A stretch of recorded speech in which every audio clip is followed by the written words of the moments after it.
One day, in the grand palace of King Akbar, the emperor was reflecting on his ministers and his people. He felt an immense sense of pride at being surrounded by such wise and intelligent individuals. He loudly boasted and praised them, his voice echoing through the halls. Suddenly, a thought struck him. I am truly blessed to be surrounded by such brilliance. I know our kingdom is filled with intelligence. But I wonder, is there anyone truly foolish in our realm? Surely there must be, though I suspect they are exceedingly rare. I wish to see them. Does anyone have any ideas? Akbar proclaimed to everyone present. A hush fell over the room. Nervous glances were exchanged. Fearful of their king, everyone hastily replied, No, your majesty, all the people in your kingdom are undeniably intelligent under your wise rule.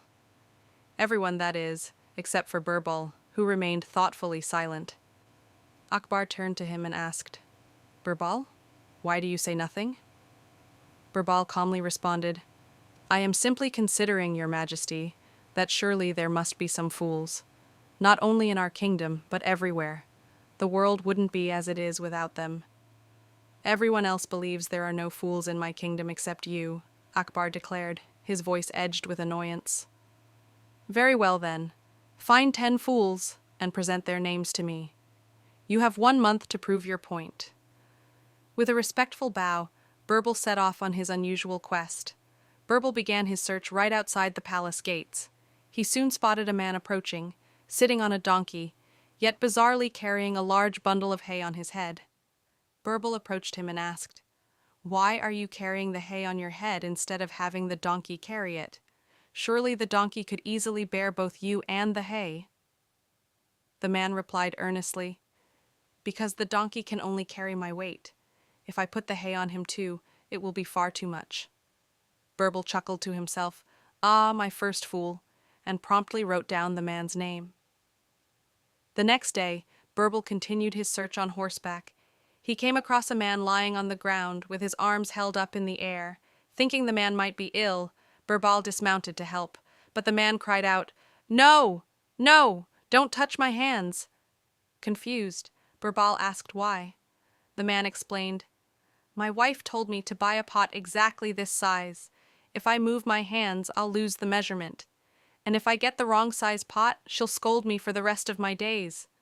Birbal thought, What a prize fool, and added his name to his list. As Birbal turned to mount his horse, a man suddenly bumped into him, sending them both sprawling.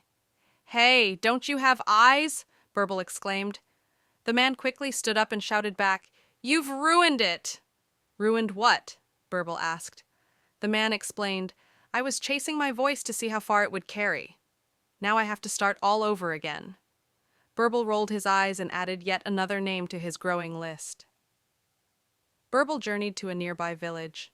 In the center, a crowd had gathered, watching something intently. Birbal joined them and found 2 men in the midst of a heated argument. Why are you quarreling, gentlemen? Birbal asked. One man said, He threatened to unleash his tiger on my buffalo. He doesn't even have a buffalo, the other retorted. Birbal, thoroughly confused, asked, Do you have a tiger then? The first man admitted he did not. Birbal asked them to explain from the beginning.